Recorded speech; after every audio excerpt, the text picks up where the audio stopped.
Hello, my friends, and welcome to Fearless Changemakers. Today, we get to have a pretty amazing interview that goes in every single magical direction of conversation with the lovely Dr. Fernanda da Silva Tatley. And she is all the way down on the other side of the world in New Zealand with a really cool concept for skincare. So it was really hard to figure out where to start this, so I just started. And we're diving straight in. We've already been chatting for probably 5 minutes when you get to hear it all start. It is a beautiful, lively, very entertaining conversation. So dive in. And the funny thing is, we hardly talk about skincare. Dive in, enjoy, and share, like it, let all your friends know, pass it along, all the good stuff that socials and podcasts need to keep them going. Thank you for listening. Oh, yeah, probably, but also it might be part of the collective, sort of like almost consciousness that we all belong to, that we're not aware. And one of the things that I hadn't given any great thought when I was pregnant, I just assumed the fetus were just growing in me, just because that's what happens, normal biological processes. And only later, much later, I think the kids were a few years old, that I started thinking, hang on a minute, but all these organs, the sensory organs, are developing at the same time. So they probably even assimilating all sorts of, not thoughts, because obviously and it's not happening at that time, but stimuli as they are developing in utero. And so we have probably connections that are way beyond what we recognize as some voice or someone we know.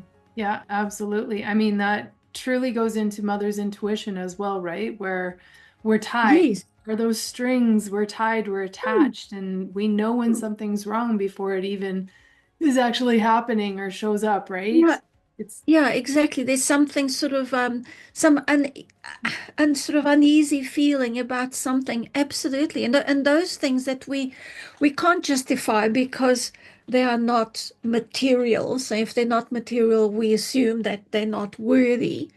But I always remind people of the fact that we can't see electricity. No. Okay? You can't actually see it, but you use your lamp. We're using a computer. Yeah. There's electrical stimulation in our body, and sort of electrical charges continuously passing through, generated, changing, interfering with each other, and we don't see it. And that's very real.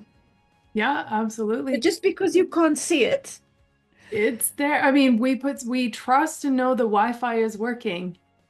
yes. So let's put it into the human and natural world too.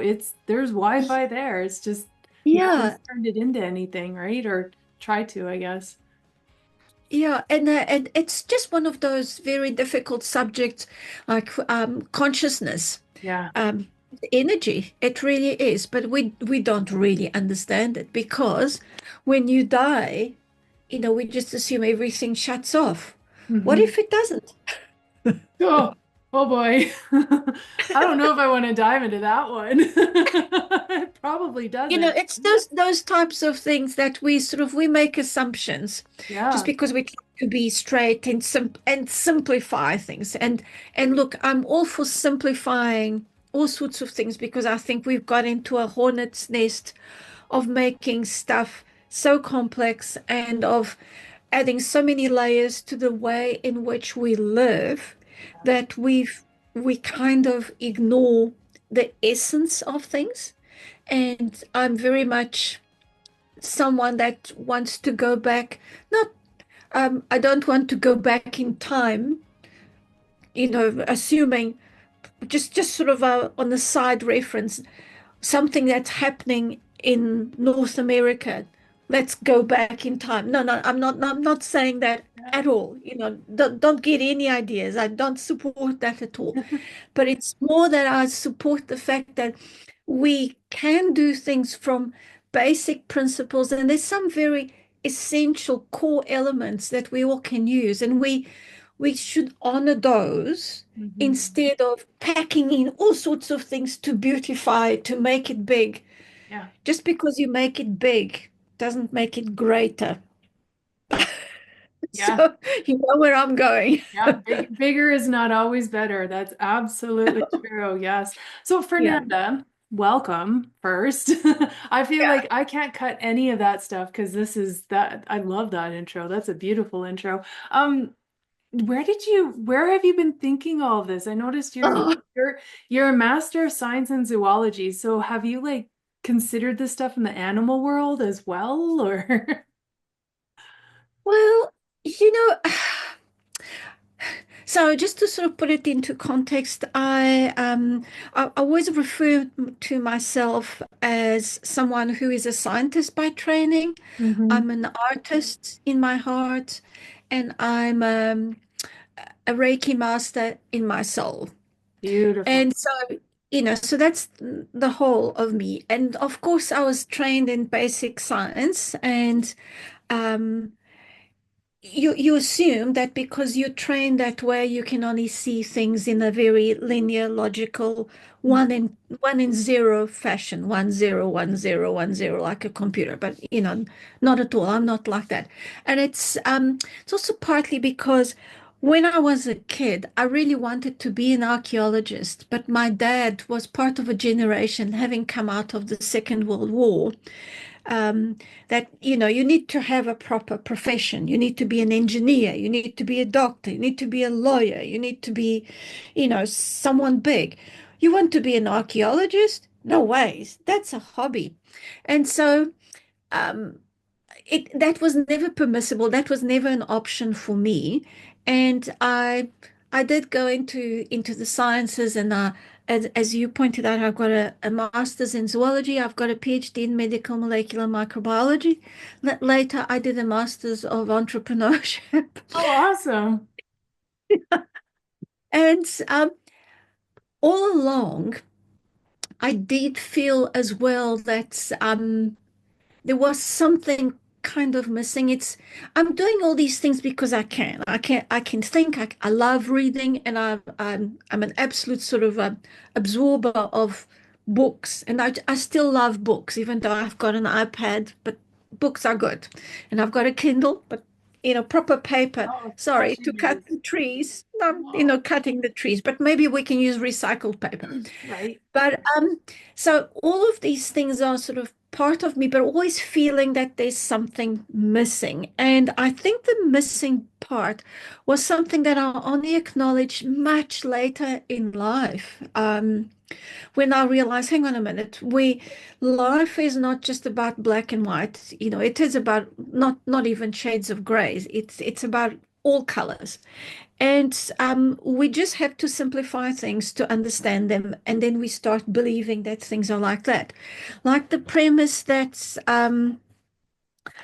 for instance, that when I was raised, that animals didn't have souls. I'm not sure about that. I think we don't have that right. And the one that this is quite hard, what I'm going to say, and hopefully it doesn't frighten people, because even with my skincare production, I have PETA approval because I don't use any animal derived ingredients at all, only botanical ingredients. So all animals are very sacred to me, and I don't think we should be uh, sacrificing them for our beauty or pleasure, but just honoring them.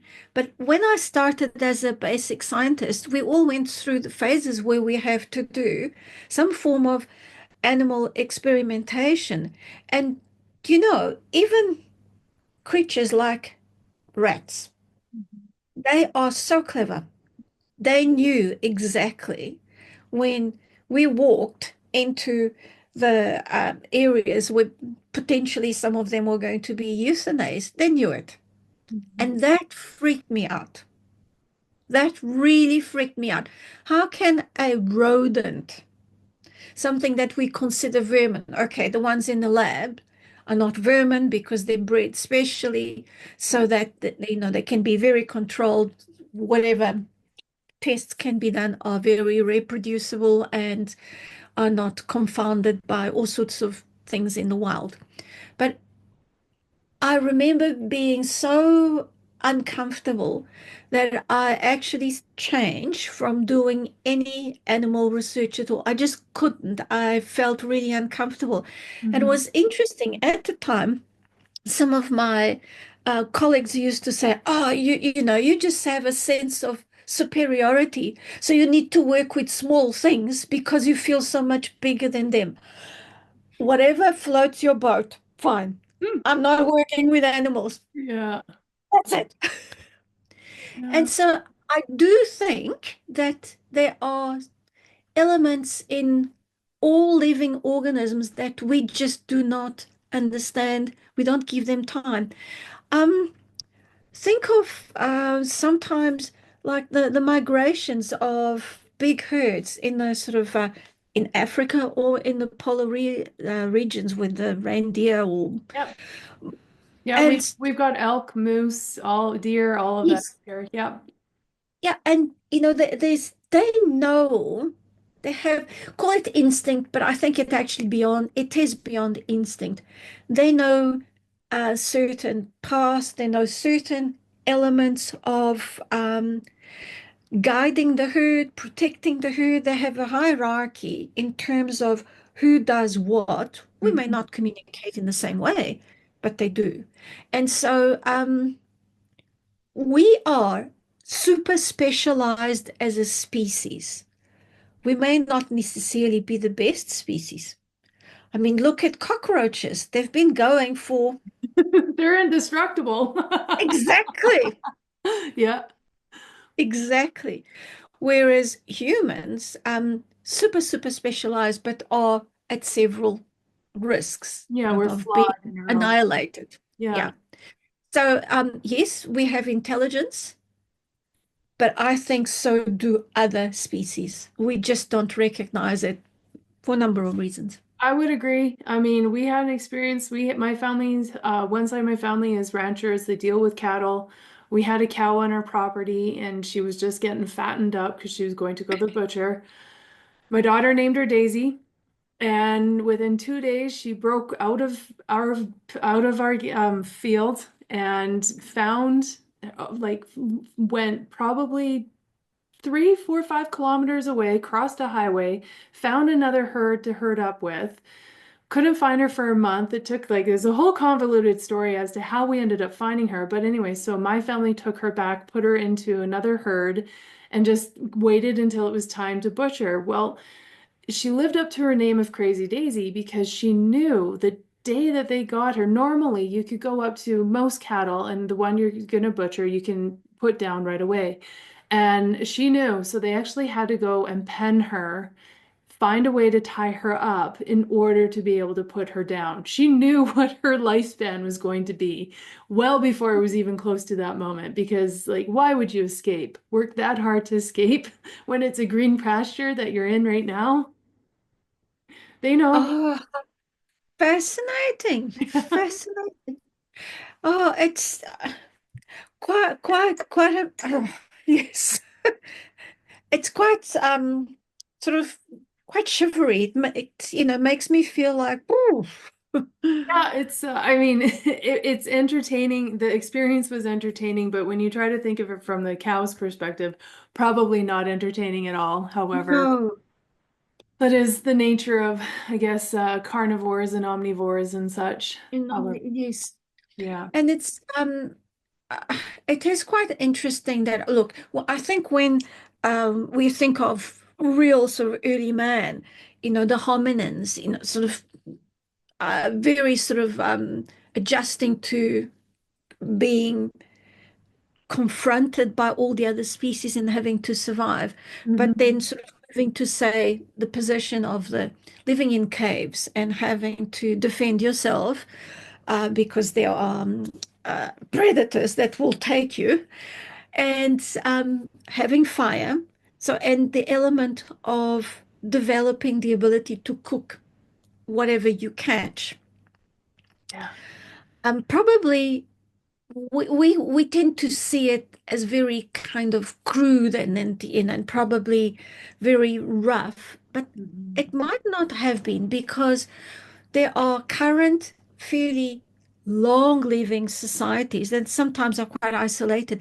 They honor everything that they eat, so they will kill something because life is a tragedy. You have to kill to survive, and it's even if I'm just a vegetarian, I still have to kill a spinach if I want, Yeah. because I cut it off, I cook it. So Yeah. but it doesn't have a nervous system, but nevertheless. So someone in those positions, they probably, we just don't see it. They probably were grateful for what they had Yeah. because if they didn't eat whatever they ate, they didn't have the strength to fight Yeah. whatever they had to fight, which was going to come to predate on them. Yeah. So we just we've just forgotten about those little principles, those little rights, and I often, probably I didn't do it so much with my own kids because I can't remember. But when I'm interacting with young people nowadays, I always remind them, look, do you know where those things come from? Mhm. Someone actually has worked to provide that for you. That animal has suffered Yeah. um, at some point in order to be a a sort of a packet in a hamburger or something like that, a pack of meat in a Yeah. hamburger. Yeah. And I see the kids sort of say, "Oh no," but some of them do get it, and it's so my feeling is not to beat people over the head with the Bible, but just to give them a little sort of poke every now and then. Have you thought about it? Do you see it like this, or how do you see it?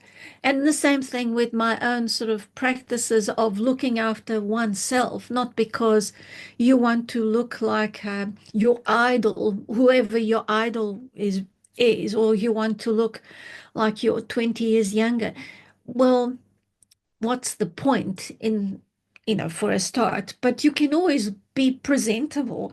Yeah. You are presentable and you are, because that's being respectful to your body. You don't look around, you don't sort of go around looking disheveled, unwashed, smelly, because I mean that's just antisocial. Yeah. It's just not very good. Yeah. But you don't need to go over the top. But it's actually, honoring yourself. This is who I am, and I enjoy who I am. I enjoy what I do, and it doesn't matter if I'm 7 or 77. In your mind, this thing, this consciousness, this soul, that we can't really quite describe what it is. You probably are as young or as old as the best times in your life. I think that's what we carry, and that's the energy that we carry in ourselves, even though we might look very old, Yeah. just because you do age from the time. And in fact, it's people don't realize this. Do you know that um, when the sperm and the ovum come together to form the egg for an embryo to be implanted in the uterus, that's for all species. It's not just for humans, all species. Yeah. There is a process of aging that is actually suspended at that point. It's the only point in life where the processes of aging are suspended. But the minute you are implanted in the uterus, Yeah. um, your body is growing. So there's a balance between growing and aging. So we're aging from the moment we are Mhm. implanted in the uterus. Yeah. But we only see aging as, oh, someone is wrinkled and someone now, can't walk or has aches and pains. So aging is very much part of that essential point of conception. Yeah. From the time you conceived, that there was just one fraction of time where aging was switched off. But Mhm. once you are your little fertilized egg, that's it. You're growing. And that's an incredible bit of biology, I think. I think it's extraordinary. Yeah, it is. When you put it that way, you're like, then why worry about aging? Because it Yeah, started before I even breathed my first round of air outside of my mom's exactly. uterus, right? Yeah. Yeah, exactly. And all species are like that. And Mhm. of course, when things are small, whether they're babies, infants, toddlers, or puppies, or kittens, or little lambs, or, uh, they're all so cute, but they grow up to be adults. Mm. Sometimes they're not so cute. Sometimes the process is not so cute either. You know, but it's all part of life. Mm. And this is what I try to remind people. So, like for instance, people talk about, oh, no, no, no, I don't want to, um, I don't want anything that will take time to look after my skin. I just want a quick thing. So I go for Botox injections and I have no wrinkles. And I say, Yes, For that's now. true."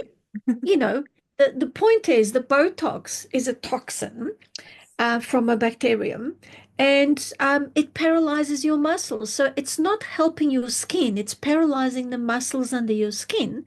And that's why the skin doesn't have wrinkles because the muscles aren't moving. So but wouldn't it be better to say, okay, let me make sure that, I'm not going to get burned by the sun, by the UV light, and then I have something on my skin that makes it feel soft and smooth so it's not dry. Or if I have breakouts, that I look after them so I'm feeling fine rather than trying to fix something when you don't know. Like I can see someone like yourself, you've got some red hair in the family. You're very fair. So yeah. So Yeah. you're a candidate for being effective in the UV light. So Yeah. you mustn't go and fry yourself in the sun because you probably won't look very good. So, you'll feel very uncomfortable after a while. So you need to understand those kinds of things. I probably can get away with more sun exposure than you because I've got more melanin, but I still wouldn't fry myself. And it's the fact that people need to understand all sorts of things that, yes, they take time. But I'll tell you something. When someone comes to me, or I want a product for my skin that's once a day, instant. It does the things. And at first I battled, and then I've discovered the secret to make them see. So I said, okay, fine, great. So I'm going to give you an analogy. What we're going to do now is pick up your breakfast, your lunch, and your dinner, and your morning and afternoon tea. We're going to put it all in the blender. We're going to mix it up, and you can have your nutrition once a day. How about that? That is Easy. best analogy for all of that. It's too much. And suddenly these people think, uh, mm. And then I go on. Do you Mhm. breathe once a day? Do you take a deep breath and you hold Yeah. and you do nothing for the rest of the day? No. So there's a constant, in and out. You're Mm. continuously exposed and you're responding. And that's exactly what life is about. And that's what we need to do. You don't talk all the time, you listen. Yeah. Yeah. So is that's pretty much what led you to creating Azurlis, correct? Yeah, correct. Yes. Wanting to, and I thought, because when I've spoken to people, I thought that people wanted to have something like this, and people are supportive, but then they feel, oh, but I still want it quick. So So walk us through Azurlis. What is it comprised of, and what's the process? Because I mean, it sounds simple, but it sounds like there's steps involved through the day. yes, so the idea was, I was going through. Oh, look, let's put it this way.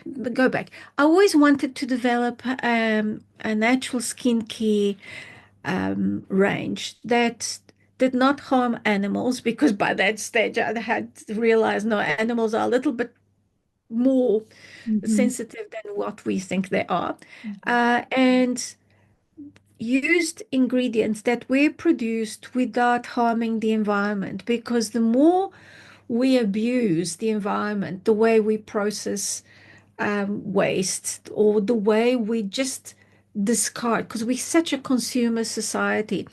Um, we create landfills, which are not pleasant places, and it takes ages for the impacts of the landfills to disappear. And yes, you can recycle, but it takes time and takes a lot of money as well to get the right processes to recycle. So for me, the thought was, let's have products that are good for us, Mhm.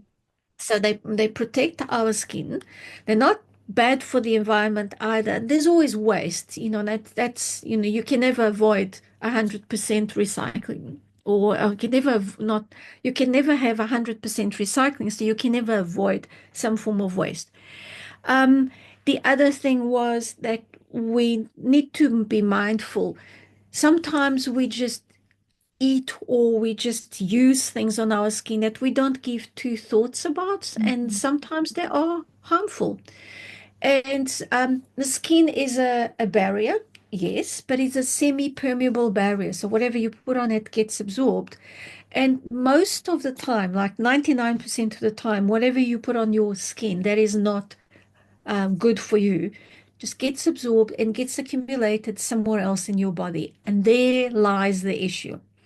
So if you have hazardous chemicals that cross the skin, they'll circulate in your body until they might rest in organs like the liver, Mhm. because it's a detoxifying organ. Sometimes some of these toxins are also quite attracted by areas of the body where there's a certain amount of fat, and that tends to be associated with reproductive organs, or some parts of our body, especially mammary glands, will have fat, but there are other parts of the body with fat as well. Yeah. And they can sit in there for a long time, Yeah. doing nothing. They're just dormant.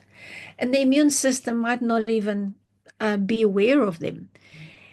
Then for whatever reason you have a natural predisposition to trigger something in your body that goes wrong. It's your genetic makeup, so this is a genetic component, or you're exposed to something in the environment that triggers that. Mhm. And then all of a sudden it sets a set of reactions in motion in your body that enables the immune system to say, oh, there's something odd in that little part of an organ, maybe we should attack it. And so that starts a sort of a chain reaction of inflammation, which can lead to other developments, and compounded by your own genes. Maybe you could have the potential for triggering some form of malignancy. So that's why hazardous chemicals are not good for us, not because they harm our skin, but it's what they're doing inside Mhm. silently. We have no idea. Yeah.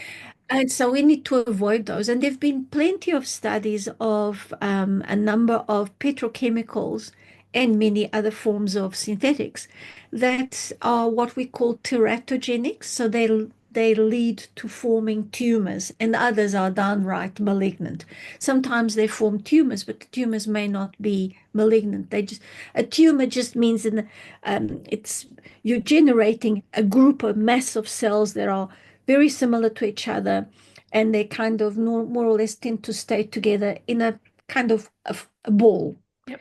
But when it goes malignant, that ball starts breaking apart and starts wandering. So not all teratogenic substances will lead to malignancies, but they certainly lead to this ball of forming a tumor. That's not a good idea, because Yeah. They you can don't, still cause issues. yeah, exactly. You don't want to have that. So it was very important for me to have the skincare that was good for us, wasn't going to be harming us, not harming the environment. And at the same time, it was simple. Simple in the sense that your skin is pretty much the same everywhere in your body, except two areas. So the palms of your hands and Mhm. the soles of your feet are different from the rest of your body. And you'll see this straight away. There are no hairs on the palms of your hands or the palms of your feet. If you have hairs, you're very sick. There's something terribly wrong. Yeah. So, so I don't think I've ever met anyone with any such condition. And the other thing is that you have extra layers because obviously of the work that they need to do. But the skin on your hands, on your elbows, your shoulders, your face, your body, it's pretty much the same. There are different levels of the layers. You know, the upper layer is the epidermis, and then the layer below is the dermis, and both layers sit on top of this hypodermis, which is a effectively it's a fatty layer. And I'll come to the fatty layer in a minute. But the point is, around your eyes, there are fewer layers on the epidermis. So this is why we tend to sort of have our eyes a little bit more fragile, and they probably show a few wrinkles more easily. Mhm. But it's essentially the same. So my concept was, since the skin is essentially the same, we should have the ability to use one or two products that serve the skin.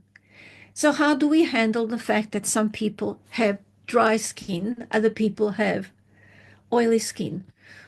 Very simply, if you have dry skin, you need to use more of the product, and sometimes you might need to do a few other things which will go separately. If you have oily skin, you make sure that your skin is cleansed properly, and you apply the useful, appropriate amount of product. Mm. No, no major issues there.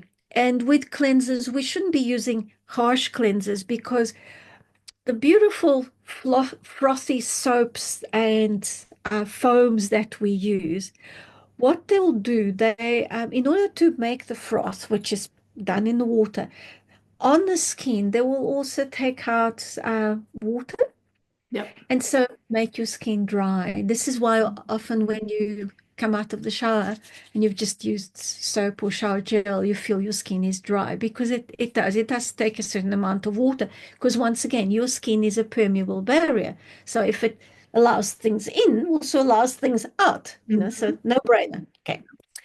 And so use these cleansers that are gentle and are not going to dehydrate the skin. And then if you want to have products that have a deeper action, that's where your serum products, you use something that has the ability to stay on top, to provide an enriched barrier, and to go in to feed the cells that are, in your epidermis and your dermis, Mhm. and to make you feel good. So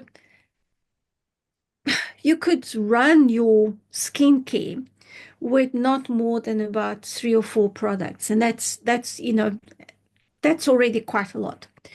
And when I started, people were saying, "No, no, no, no, no, that doesn't work for me." Why doesn't it work for you? Because my skin is dry. I can't use the same thing as someone who has oily skin. Oh, my skin is sensitive, so I can't use something that someone would use with normal skin. What is normal skin? No one per se has normal skin. Normal is this Gaussian distribution. But when you look at your skin normal, you'll find some areas are a little bit drier, and then sometimes you'll get a breakout here and there. Sometimes you might have a little bit more oil. Sometimes it feels dry. But you assume that because you have some oily areas, oh, then it must be oily, or it's because it's dry, it must be dry. Yes, it is. Some people are prone to conditions like eczema, Mhm. and that's a different story altogether because then that is a component that physiologically there are processes happening within your body that lead to those very crusty, irritating sort of layers of the skin, which we leave separately. But we're talking about people that sometimes have a little bit of an itch, sometimes have a pimple here or there. They just fairly, I don't want to use the word average because it sounds awful, but they're fairly uncomplicated skin. Yep. And the thing is, it's very, it's actually quite difficult to sell a product that is good for everyone because we have been so conditioned by the fact that Yeah. we need to have products for this skin type and that skin type and the other skin type and so on. And why is that? Because that's a fantastic marketing hook. Yeah. And then it allows the companies to expand the range. So actually, we've got a new product with a new ingredient, which is excellent to target, say, for instance, the getting rid of pigmentation, or preventing you from developing some sort of wrinkle formation, something like that. So it enables a portfolio of choices that it's easier to market because then you have a single ingredient that you can focus, that you can target, and it's easier for the marketing people to present that. It's easy for our brain to do that. And we all implicitly want something easy to understand. So when people ask me, so what are the key ingredients? And I'll say, well, actually, it's a blend of ingredients that you need for your skin well-being. Mm-hmm. Um, and it's not just one key ingredient because most products might have one ingredient that is being marketed as the key ingredient, but they will have a whole lot of other ingredients that make up the whole. And once again, the example I give people is you don't just eat bananas or pineapples, do you? Nope. You have to eat fruit and you have to eat vegetables, you have to eat some other form of protein. And so that comprises how you accumulate nutrition. Mm-hmm. But if you have one pineapple a day, that's what you remember. But it's not the one pineapple a day that is giving you whatever nutrition you want. It's everything else that goes with the pineapple. The pineapple is just a hook. Mm-hmm. Mm-hmm. And I kept going with the idea. It's the blend, and people were just saying, no, no, it's too, it's too difficult. And then the ones that did understand are the ones that have remained as the very loyal customers. So I do say, look, we don't add synthetic fragrances. We never have. But ironically, there's been something else as a change in more recent times. I have used essential oils, but in a very, very sort of minute fraction, just because the essential oil is there, not necessarily for your skin, but for your soul, Yeah. Yeah. Back to that because it energetic. provides an environment of something that has a wonderful aroma. And you said something right at the beginning of our podcast that you go back to something that you remember, that makes you feel good. And this is exactly it. If you have some lavender or some rosemary or some rose aroma around you, you might remember when you walked in your grandmother's garden and when Yeah. you walked along a park where something made you feel good. Mm. And that was the point of adding the elements of the essential oils. Now, nowadays, there is such an anti-essential oil sort of trend in the market because it's seen as, you know, as a form of adding a fragrance that will harm you, part of the hazardous ingredients. Look, you would never use an essential oil on its own because the very potent, Yep. concentrated form of extracts from a plant, from a Mhm. flower, seed, or leaves. But if you use it in a diluted form, it just lifts Yeah. how you feel.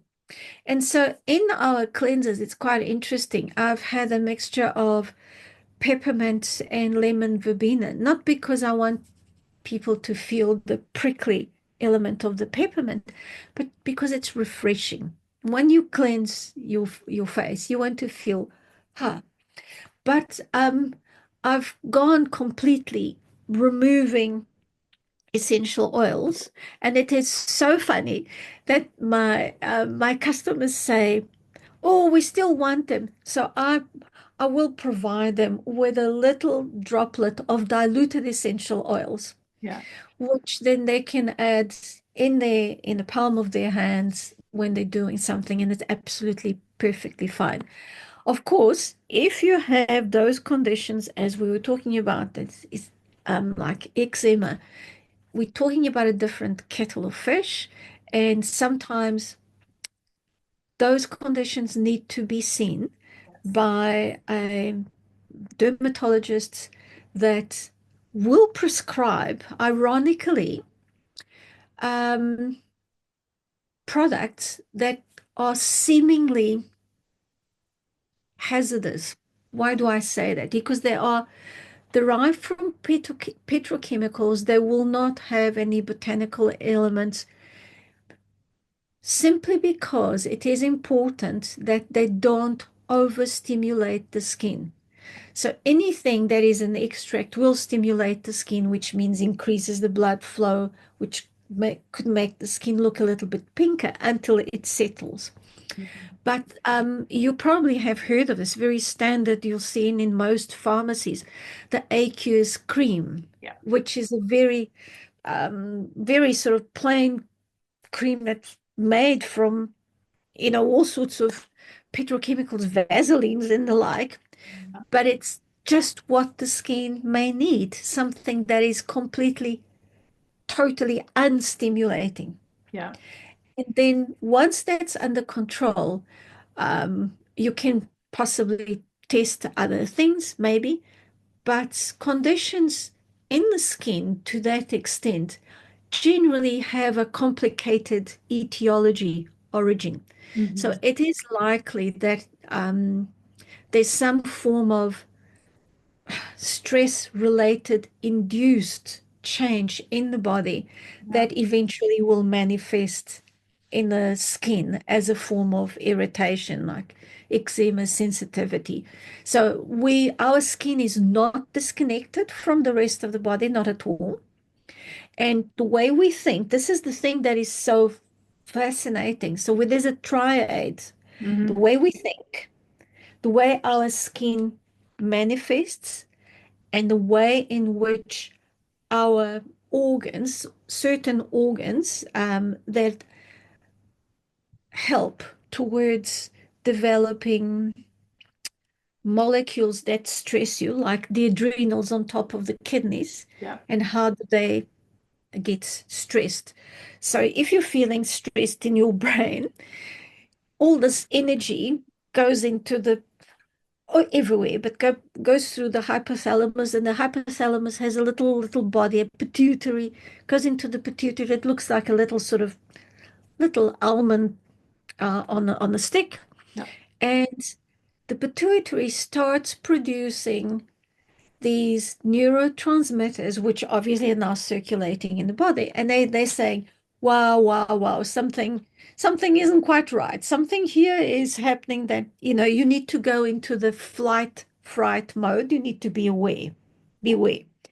That reaches the adrenals, and the adrenals go, "Okay, well, we're going to go full on board and make sure that the army is ready." What Mhm. people don't realize is that we are able to produce cortisols on our skin. Mhm. So the cortisols floating around in our body, and it's because they will call their mate, so to speak. They alert everybody else or all the other molecules that they need to go on alert, and your skin goes on alert. So it's a triad. It's the mind, it's the body, and the skin Yeah. all together. And the same thing in reverse. If you brush against a bush that irritates your skin, you may not feel straight away, you just feel it's irritated, but sometime in the next couple of days you may feel nauseous, or you may be going to the bathroom toilet quite regularly Mm-hmm. because it's just set this process in motion. It's all communicating. So for those reasons, skins that are very sensitive and are prone to being just um, so exposed to what is happening, it's more likely that you have a very complex set of physiological conditions that are both psychological and physical. And so they need to be addressed at all levels. It's not just applying something on your skin. Mm-hmm. Start thinking ways of making sure that you are relaxed, because that sort of may allow other ideas to pop out. Oh, yes, um, I can't remember when, but I do remember that something happened at some point and I started feeling XYZ. And ever since I've got this rash, I've got this thing. Yeah. Yeah. Yeah, psychological, gut health, all of those things Gut, come into play for sure. yes, absolutely. Exactly. It's that gut axis, that's which is part of that triad. So that's where I think when people come to me, oh, I have sensitive skin. So let's try and address what sensitive skin is, but you may need to have a sort of a whole complete approach, not just the skin. But the other thing with this, so that's sort of just putting into context sort of the Azuli concept. Um, it was very important for me as well to for people to understand that when you so with the extreme case of the very sort of sensitive and eczema conditions, but in other conditions, when you feel stressed, you you might feel hot or you might feel cold. You might feel that, oh, my gut is so sore. And that's also easily explained because we've got a very long nerve as our biggest nerve, not nervous, nerve. Our biggest nerve goes from the brain to the gut, it's the vagus. So Mm-hmm. when you feel stressed, your gut contracts.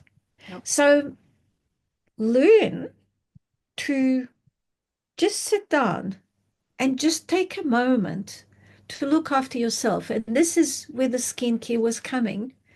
In the morning, when you're applying your moisturizer, if that's what your routine is, honor yourself. In the evening, when you're taking makeup off, using your cleanser, applying your moisturizer or a serum before you go to bed, take time off. It's your time. Honor yourself. You are in and all day you're in a mountain, a pyramid of stuff that happens around you. You have the family, you have the work, you have friends, you have stuff, demands that need to be done. And somewhere in this mountain, this pile of stuff, you're right there in the middle, probably towards the bottom. Yep. So twice a day, forget about the rest of the mountain. Just surface to the top, go to the top, and enjoy being at the top. It doesn't have to be half an hour. It can be literally just a few minutes, but those few minutes are yours. Yeah. Yeah. They're to be honored. Yeah. And people say, oh, I don't have time for that. Oh, there it goes. You've just wasted your time in saying, I don't have time for that. Yeah. Yeah. Well, in all reality, it's your mountain. You may as well stand on top of it. Yeah, precisely. Precisely. And the other thing is, rather than seeing it like, oh, this is an awful thing I have to do. So I go the other way. And sometimes this is not that easy to do because we all get overwhelmed. But love yourself Mm-hmm. and love your mountain. And so one of the things that I say regularly is make love to your skin, not have sex with your skin. It's got nothing to do with having sex with your skin. More forms of love, people. But, treat it gently. Yeah. It's such a precious organ. All organs are essential. We can't live without them, but it's a precious one because it reflects on the outside who you are in the unconscious, subconscious, and physically. And this is what people see. So treat it like a very special place. Mhm. Um, it needs to be inhabited with someone that is good to you or to each of us, Mhm. to me, because if we don't do that, we certainly will not have the energy to look after others. So when you are in a space where you pointing fingers left, right, and center, and this is actually an example I haven't used in a long time. So what happens when you're pointing a finger? How many fingers are pointing the other way back to you? Three big ones. Yeah. Yes. So you forget that hang on a minute. Why am I thinking that so and so made me feel like that? No, it was my choice. I made the choice to feel in this particular way. Mm. So will it take the end of the world for me to think, ah, okay, let's just stop and just accept something happened. It has made me upset. I can choose to stew and stew and stew and be angry, or just breathe, take a deep breath from your groin, deep, deep breath, and just let it go. There will always be something else that will come to upset you. So you don't need to hold to that one. Let it go. Because Absolutely. and those are the kinds of things that I feel are so important in that time when you look after yourself. And people say to me, your skin looks so good. You look so great. Yeah, but I work on it.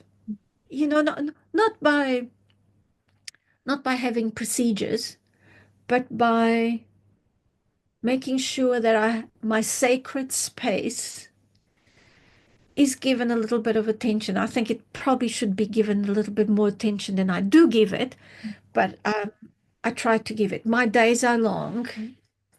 I have 16-hour days, so sometimes it's very difficult to be kind to myself, but when I feel I'm not kind to myself, I stop. I know, I stop. And when I was in science, of course, you're always under pressure, the treadmill, because there's publications and this and this presentation. And I got caught up in that as well. But after I left that, I thought, no, I'll make sure my life is different. And I look at things in a different way. So when I was working at the university, I had left science, but I was helping researchers to put their projects together Mm. to um, to attract funding from the government. And I saw things in a different way. People used to be sort of kind of negative. They used to say, well, you think you're different, that you do things in a different way. Well, I do. I do. And what's wrong with that? Yeah. We're all different. Why, like you were saying, your family has herds. You don't all need to be the same. And even in herds, I'm told you can tell a difference between sheep and between cows. They're not all the same. Whereas those of us who drive past the paddocks, we don't see that. But people that work with the animals say, oh, no, no, no, they're all different. You can tell the difference from one, and they have different temperaments. Right. Ah, okay. So Yep. there's the example. So if that's for animals, we're animals as well. So I'm different. And then when I left the sort of academic environment and just concentrated on my company, I actually decided, well, there's certain people that take my energy. not need to deal with them. I wish them well. Mhm. Said goodbye. Yeah, exactly. Now, is that a sustainable business model? Well, this is why I work 16 hours because like someone said to me, you're working on what you've got to do. And then when you're not working on that, you're working on trying to get more business. And that's exactly it. And this whole idea of contacting people through podcasts was twofold. Twofold because we needed to um, we needed to do something in terms of spreading to the word because it is so expensive to try and market yourself through Google and Yeah. all the various engines. Oh my goodness, because the competition is fierce, So Yeah, marketing's a huge beast, and most corporations, 50% of their budget is for marketing alone, if not a higher budget. It's oh, insane. absolutely, and it keeps growing up, and the little pebbles in the beach just can't compete with the rocks. Yeah. No, no, we can't. So, that was one idea. And the other thing was to enable as a vehicle for me to speak and to feel that it's okay to speak. So for many years, even as part as my company, when people were being, oh, no, rejectful, and now my skin can't use that, I kind of aligned with mainstream, just saying, well, it's natural skincare. Yes, it's botanical skincare, but we do have products for different types of skin. And now I'm going back to my original concept and saying, well, yes, there are some differences there of products that I've developed for slightly different skins. But you know what? At the end of the day, it comes back to this thing. It's the same skin, just behaves slightly different because we all very different from each other, not just slightly, because we are unique, thank goodness. And so just use it appropriately.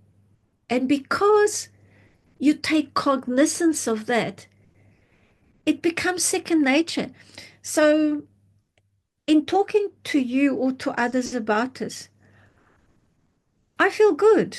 Not because I'm vain. Of course, I've got an ego. We all have egos, but not because I feel like, oh, like I'm now holding a big torch. I'm the winner. No, no, no. But so this is slightly different, and some people may not quite understand when I say this. I appreciate the goddess in myself, and I think we all should, Mhm. whether you are female or a male. There are precious elements in each of us, and if we don't appreciate those and make time to enhance those and to share those, we kind of lose a little bit of the fire. We lose a little bit of who we are. We get lost in the gray. We don't need, look, we are going to die because that's a normal process. You can't live forever. Although there is plenty of research on extending your lifespan to 400 years, and I'm No, thinking, oh my thank you. goodness. No, thank you. That's just too long. Well, they say, but if you can be 400 years and look and feel like 25, it's okay. Mm-mm. Um, Ethically, there's a whole lot of issues as well. What are we going to do with people in the world? Oh, Yeah, but we go to other planets. Okay. Okay. that's not working right now. So, So just take one step at a time. Um, and recognizing that the value that you have in yourself, say like you know in your 30s. So oh, thank you. you I'm in my 40s. no, no, no, you look like Oh, you don't look like in your 40s. You well, thank definitely you. don't. But you have a certain amount of knowledge and experience that you didn't have when you were 20. Yep. Okay, so you can appreciate life from a different angle. And things that bothered you when you were younger probably don't bother you now. Hmm. And that's a gift. Absolutely. That's Mm-hmm. That's something like, oh my goodness, you feel so empowered. So imagine when you get to 60 or 70 or 80, or some people get to 100. That's all fine. You actually feel grateful that, my goodness, I've been given the opportunity to develop all these elements. I feel good in myself. And of course, that helps as well to keep um, physical conditions at bay, because I must tell you something very fascinating with research. When we started with the genome program, thinking that the genes determined who we were, Mm-hmm. in terms of our health profile, mental profile, what is, and everyone was very excited about this and discover what genes do you have. Um, Research more recently has actually shown that your genetic makeup probably contributes to about 25% of who you are in a kind of in a health or unhealthy state. Mm-hmm. The rest is very much as Environment. a function of how you deal with yourself, how you deal with the environmental exposure, and how you react and how you embed it in the environment. Isn't that amazing? It is. It So is the three really is. quarters Yeah. of who you are because of how you are living in the environment. Yeah. So you might have a predisposition for some condition. So you have the genes. You may never get the condition. Yeah. Yeah.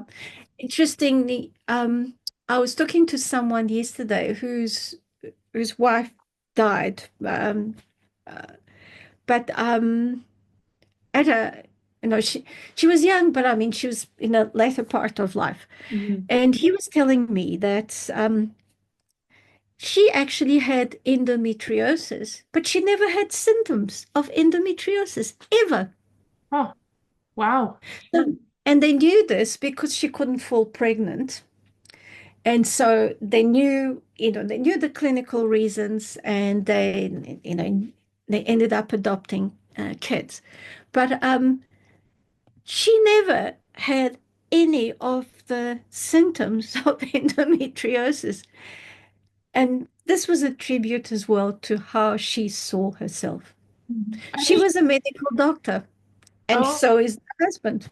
there you go. Well, and I think it plays into women's menopause as well, because you have some women where they have no symptoms and other Yes. women where it's 10, 15 years of going through Yeah. that. And I Yeah. mean, you touched on it so much. Mindset and perspective is such a key component into every single thing in our lives.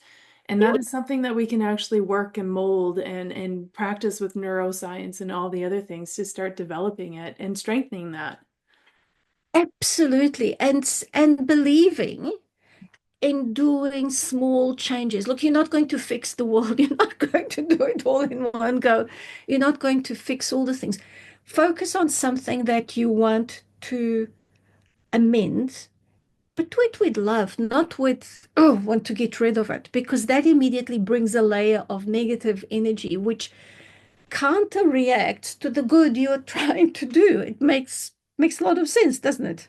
No, So it no, has to not at be all. done. So you have to come from a positive angle, and you can modify your conditions. You hear of people that they've been diagnosed with some condition and they've managed to reverse it. And Mhm. people say, oh, that's just chance. Maybe. But the point is, those people, they've worked. They didn't leave it to chance. They didn't leave it to the health system to see them right. They researched whatever they could to understand how they got to where they did, and they modified some lifestyle patterns so that at least, okay, I have the condition, but it doesn't mean to say I can't enjoy myself. Mhm. And in doing that, their whole view on the world changes. And that inexplicably changes how the condition behaves in the body. Absolutely. Absolutely. So Oh, Fernanda, this has been like amazing because you didn't talk about skincare. You talked about whole health, whole mental wellness care. yes, And I love that actually I sense that every time your product is made, some of that gets put into that product as well. That goes yes. onto the skin of people because I can tell that's the heart of your creation. And that is, and the same thing. I'll show you. I brought something because I'm work because it was early this morning. I Yeah, didn't go to the office. I'm just doing this from home. But so I brought some things from works to show you. yeah, please do. But bear in mind that the element that we haven't talked about at all is the fact of the Reiki. So Reiki is a form of ancient energy healing, and people say, "Oh, that's just placebo." Okay, fine. However you want to see it, that's absolutely fine. I have no issue. It's all good for me.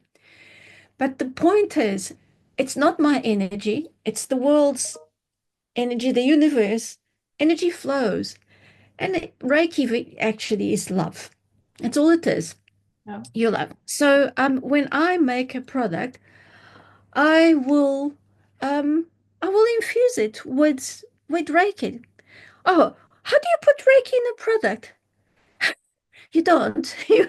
You excuse me, you just allow yourself, your love to go in. The same thing with lapis lazuli energy. It's an amazing rock. It's not a crystal, it's a rock because it's made up of several minerals, several crystals, and it has an energy of it on its own. I don't put lapis lazuli inside, but around my products, there's chunks of lapis lazuli.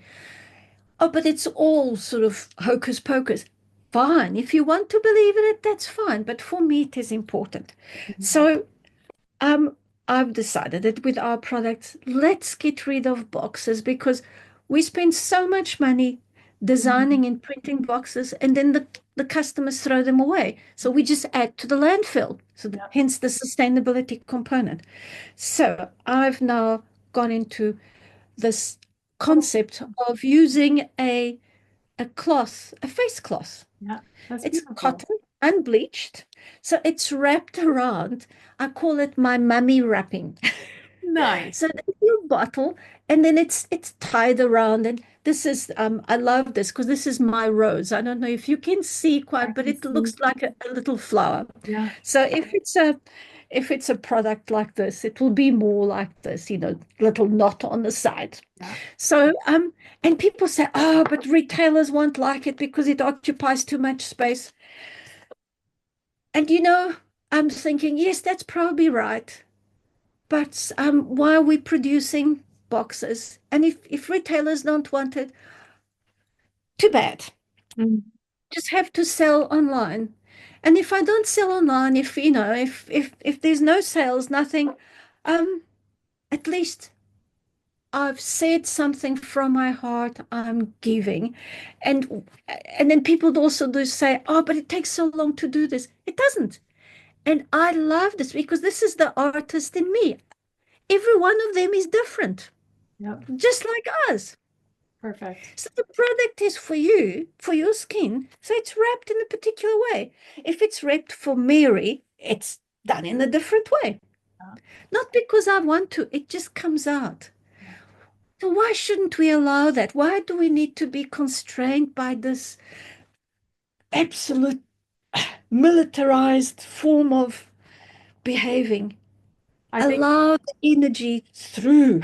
absolutely. No, I agree with you. And I really have a strong sense that that very militant, structured way is starting to shift and soften. And here's hoping we're around to see it come to its full fruition because we're starting to see creators and entrepreneurs and even just really like high profile companies operate in that format where it's like, no, this is more like from the heart.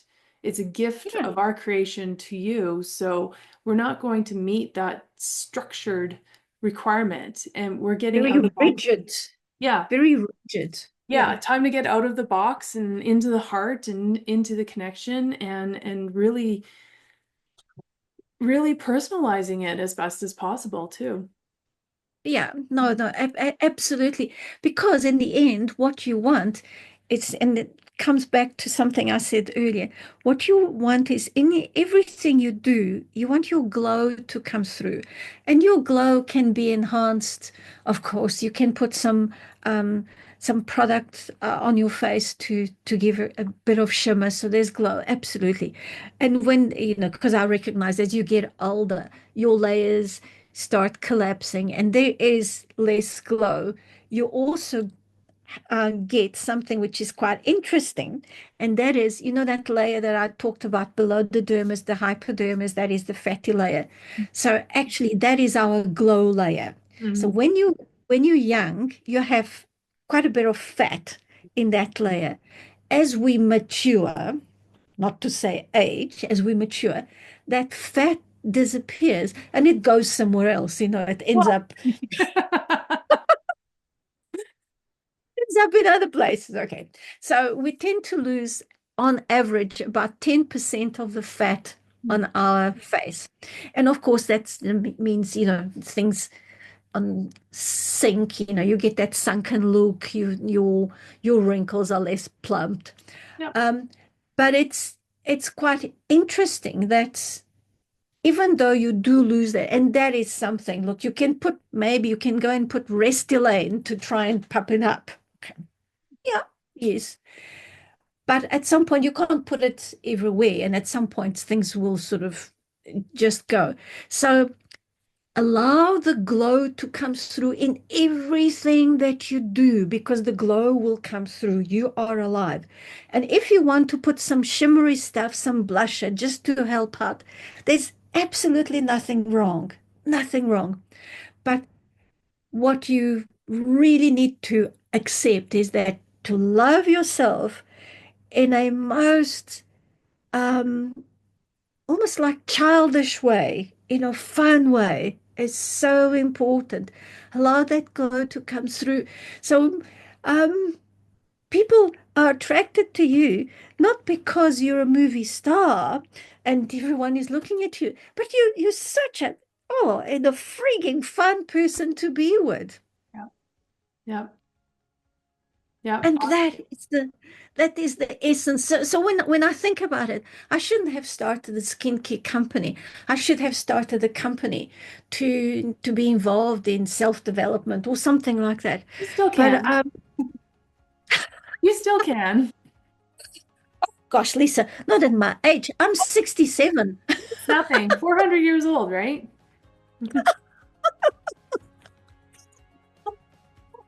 Can you imagine? I don't know. Hey, if you're not done with your life's work, then why not, right? That I think Yeah, that's the thing, right? It's not how long that's a we good live, point. it's how well we've Yeah. lived. Yes, that's absolutely on point. It's how well we live. People will remember you for how amazingly you made everything out of nothing, Mhm. how you've done, not because of what you had. Very interesting. That is crucial. You've kind of summarized it in a sentence. Yep. There's your catchphrase for you. Ah, yes.